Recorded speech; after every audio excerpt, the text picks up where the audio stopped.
All right, so we talked about the four pieces of information that you need to have to set price. Those were pricing objectives, costs, demand estimates, and competition's pricing. So let's start with pricing objectives.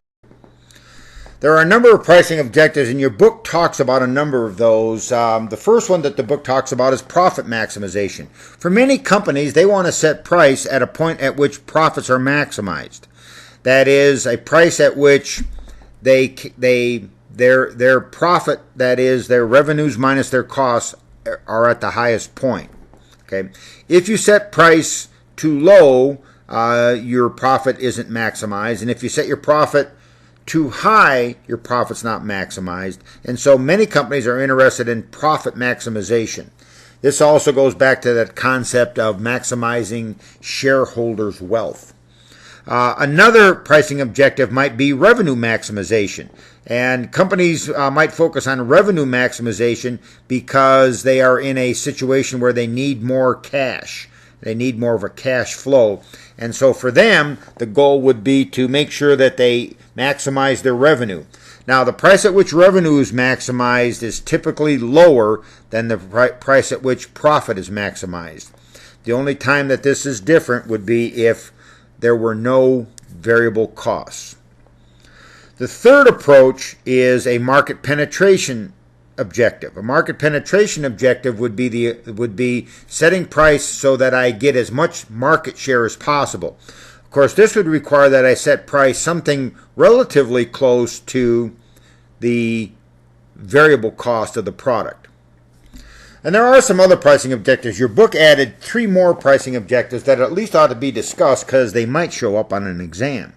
One is unit volume pricing. And of course, this is the idea of trying to match capacity with demand. And of course, so I try to set a price at which my demand and my production capacity are equal. This, of course, is especially true for and especially important for services, which, of course, as we talked about last week, are perishable even if they are not consumed.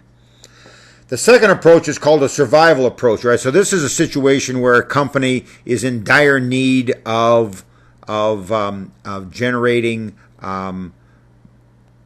cash to keep their doors open, okay? And so they might do some sort of a very fast fire sale to jump revenues as fast as they can for a very short period of time.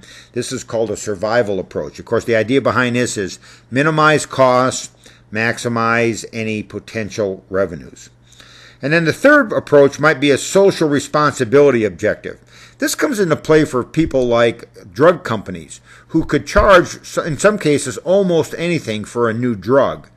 But if they're socially responsible, they might not overcharge people who can't afford it. So in some cases, what you will see drug companies doing, for example, is offering the drug at a discounted rate for those who really don't have any insurance or can't afford to pay for the prescription of that particular drug.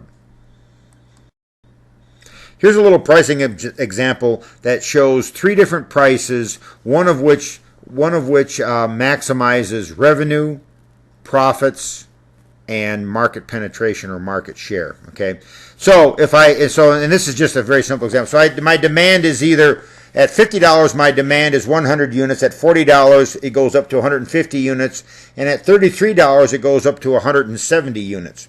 Now, this should make some sense to you from your economics class. That is, the lower the price, the more units I sell. All right, the cost of goods sold is $30 a piece, so the profit margin is, in the case of $50, $20. In the case of $40, $10. In the case of $33, the profit margin is only $3.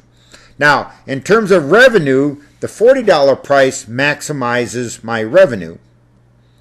The $50 price maximizes my profit.